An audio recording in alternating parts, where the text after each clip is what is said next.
안녕하세요. 이번 시간에는 패널에 대한 기능을 사용해 보도록 하겠습니다. 지난 시간까지는 이제 구조도 쪽에 대한 기능을 전반적으로 쭉 알아보았다면 이번 시간에는 패널 도면에 대한 기능을 확인을 해볼 건데요. 제일 기본인 구성 요소를 삽입하는 방법부터 나가보도록 하겠습니다.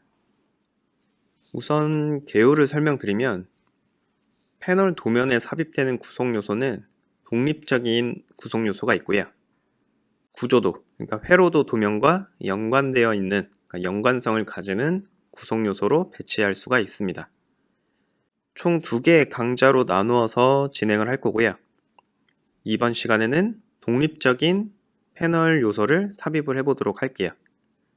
그래도 일단 연관성을 가지는 구성 요소에 대해서는 어떻게 동작하는지에 대해서는 간단히 확인만 해보겠습니다. 샘플 도면 중에 패널 도면에 가주시면 19번 도면이 있습니다. 더블 클릭해서 열어주세요. 각각의 구성 요소들이 배치가 되어 있는데 구조도 도면과 연관성을 가지는 구성 요소다 라고 하면 추적 기능을 사용해 볼 수가 있습니다. 그래서 프로젝트 탭에 검색 기능을 실행을 해 주시고요. 구성 요소를 하나 검색을 해 볼게요. 보시는 것처럼 검색 창이 이렇게 나타나게 되고 샵이라고 되어 있는 것은 패널에 대한 구성 요소입니다. 샵 MP라고 하는 것은 네임플레이트라고 해서 패널 도면의 명판에 해당되는 구성 요소예요. P라고 되어 있는 것은 스키매틱, 그러니까 구조도 도면에 사용된 구성 요소 심볼입니다.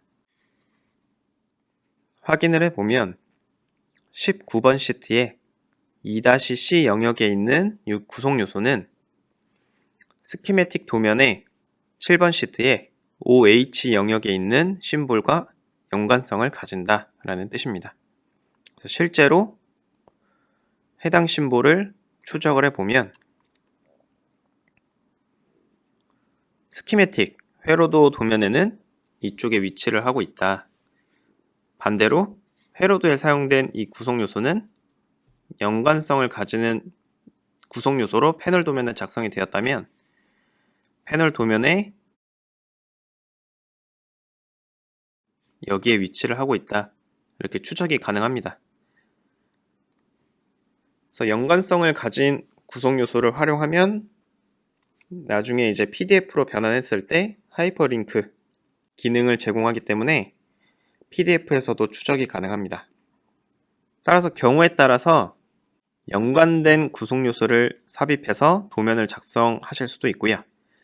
독립된 구성 요소를 배치해야 되는 경우도 있어요.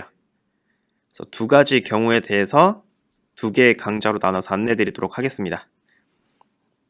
본론으로 들어가 보면 이번 시간에는 독립적인 구성 요소를 먼저 배치를 해볼 거예요.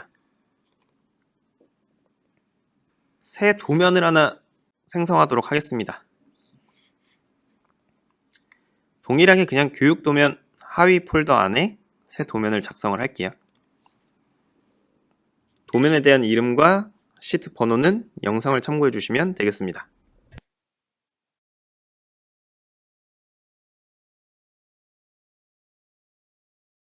기본값은 따로 적용하지는 않을게요.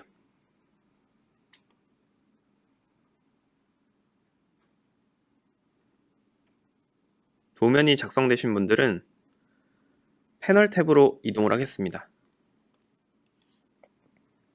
도면 특성이랑 동일하게 패널 도면에 대해서는 구성이라고 하는 아이를 세팅해 주시면 되겠습니다. 그래서 먼저 구성이라고 하는 아이를 실행해 볼게요. 처음에 일렉트리컬 강좌를 들으셨을 때 이렇게 특수한 블록을 삽입하는 경우가 있었습니다. 이러한 특수한 블록은 일렉트리컬 기능을 사용하기 위해서는 필수로 필요하기 때문에 확인 눌러주시면 된다라고 했습니다. 구성에 대한 창이 나타나는데 패널 도면을 구성하는 기본값이다 라고 나와 있습니다. 그러니까 패널 도면을 어떠한 기본값, 어떠한 특성값으로 세팅을 할 거냐라는 창이에요. 중요한 부분은 이 가운데 쪽에 있는 내용입니다. 축척값을 세팅하실 수가 있는데요. 교재나 영상에서는 이제 기본으로 제공하는 구성 요소를 사용하는데 단위가 이제 인치로 되어 있습니다. 아무래도 이제 오토캐드 자체가 외국 제품이다 보니까 인치가 기준으로 잡혀있는 구성 요소를 기본으로 제공을 하고 있어요. 그렇기 때문에 축척값을 2.54죠. 조금 더 크게 배치하기 위해서 5배 큰 객체로 배치하기 위해서 12.7로 변경을 하겠습니다.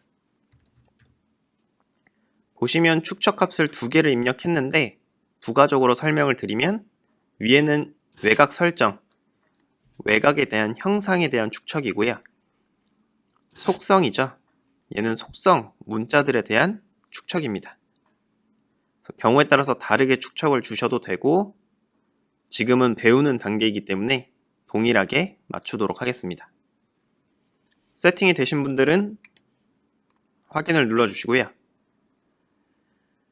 리본 메뉴에서 패널 탭에 보시면 아이콘 메뉴라고 있습니다. 얘를 드롭다운을 잠깐 확장을 해보면 이번 시간에는 독립적인 구성 요소를 배치하는 방법이죠. 아이콘 메뉴는 독립적인 구성 요소예요. 연관성 있는 구성 요소를 배치하실 때에는 다음 강좌에서 소개하겠지만 구조도 리스트라고 하는 기능을 사용을 합니다. 아이콘 메뉴를 실행을 해볼게요. 구조도 아이콘 메뉴랑 동일하죠. 아이콘 형식으로 메뉴를 제공하고 기본으로 제공되는 심볼을 통해서 기능을 확인해 보도록 하겠습니다. 인클로저를 먼저 배치를 해볼게요. 인클로저를 선택을 해주시면 되는데 밑에 보시면 축척 패널이라고 해서 12.7 방금 변경했던 특성값이죠. 그 축척값으로 적용된 거를 확인하실 수가 있고 인클로저를 실행을 하겠습니다. 외곽 설정에 대한 창이 나타나는데 구성요소 삽입 편집 창이랑 동일한 개념이에요. 별도의 특성은 없지만 카탈로그에 대해서 지정을 하실 수가 있습니다. 카탈로그를 지정하는 방법은 중간에 보시면 카탈로그 색인이라고 있죠.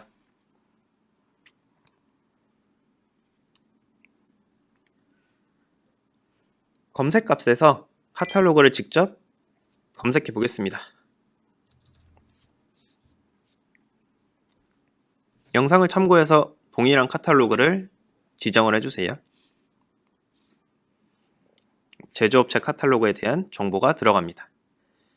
내용을 다시 정리해보면 회로도죠. 스키매틱 도면에는 인클로저를 작성한 경우가 없었어요. 그래서 독립적으로 패널 도면에 인클로저를 삽입하기 위해서 인클로저, 아이콘 메뉴에서 인클로저를 실행을 했고요. 카탈로그를 검색해서 독립적인 패널 요소를 지정을 했습니다. 세팅이 되신 분들은 확인 버튼을 눌러주세요. 마우스 포인터에 인클로저에 대한 외곽 형상이 따라오게 되고요. 원하는 위치에 배치를 해 주실 수가 있겠습니다. 선택을 하게 되면 방향성을 제어하게끔 다음 단계가 진행이 되고 따로 회전하지 않겠다라고 하시면 그대로 배치해 주시면 되겠습니다. 창을 확인해 보면 제조업체 카탈로그에 대한 정보는 들어가 있고 설치 코드라든지 위치 코드라든지 설명값, 기타 구성 요소 삽입 편집이랑 동일하죠. 그리고 태그 값이라고 하는 공간이 있는데 여기에는 고유한 태그 값을 넣어 주셔도 되고 교재처럼 네임 자체를 태그 값으로 넣어도 되겠습니다.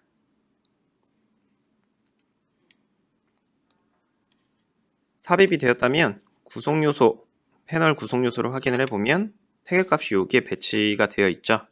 혹시라도 위치를 바꾸고 싶거나 도면상에 표현할 필요가 없다. 그러면 속성 문자를 편집하는 기능 전에 다루었었죠. 구조도에 가시면 속성 문자를 편집하는 기능이 모여 있었습니다. 원하시는 기능을 사용하시면 되겠죠. 한 가지 더 배치를 해 보도록 하겠습니다.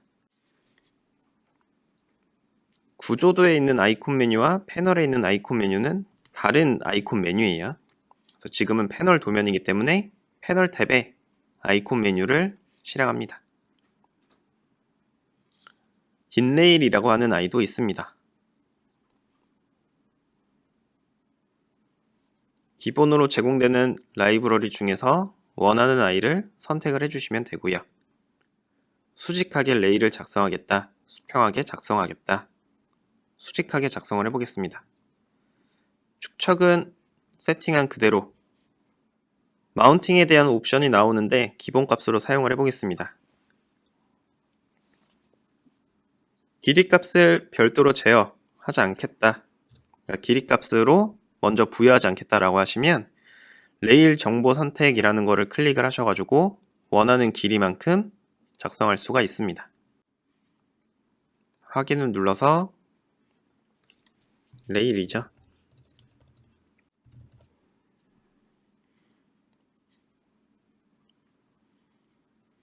해당 레일에는 나중에 터미널 스트립, 터미널에 대한 외곽 형상을 배치하실 수도 있겠습니다. 이번 시간에 다룬 내용을 정리를 해보면 패널 도면에는 독립적인 구성 요소와 연관성을 가지는 구성 요소를 삽입할 수 있다. 이번 시간에는 독립적인 구성 요소였죠. 독립적인 구성 요소는 구조도 도면과 연관성은 없지만 패널 도면에 필요한 구성 요소를 배치해서 독립적인 요소로 관리할 수가 있다. 또한 패널 도면의 경우에는 특수한 블록이 삽입이 되어야 하고 구성이라고 하는 기능을 통해서 패널, 외곽 형상에 대한 설정을 할 수가 있다. 그래서 사전에 축척값에 대해서 조절할 수가 있다. 독립적인 객체로는 딘레일이나 인클로저와 같은 형상들이 있다. 이렇게 이해하시면 될 것 같습니다. 이번 시간에는 간단하게 독립적인 패널 구성 요소를 삽입해 보았고요. 다음 시간에는 연관성을 가지는 패널 구성 요소를 삽입해 보도록 하겠습니다. 감사합니다.